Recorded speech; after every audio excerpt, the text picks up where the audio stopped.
Sziasztok, én ebből még vagyok, ez az Martin, és hát elgondolkodtam ezen a témán közben, itt van a Lego Marvel. Szóval elgondolkodtam ezen a témán.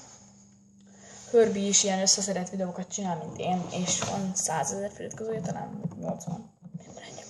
Nász Daniel összeszedett videók, vagy összeszedetlen videók. 35 000 feliratkozó. Hogyan csinálhatták? Én ezt meg akarom tőletek kérdezni, hogyha ismeritek őket, hogy hogyan csinálták ezt. És ja, ők hogyan csinálhatták ezt? Humorosak, viccesek, jófejek, vagy jól mesélik a történeteket. Mit csináltak, hogy ennyi feliratkozójuk van? Ezt így nem tudtam felfogni, és szerintem ezt pár ember nem tudja felfogni, de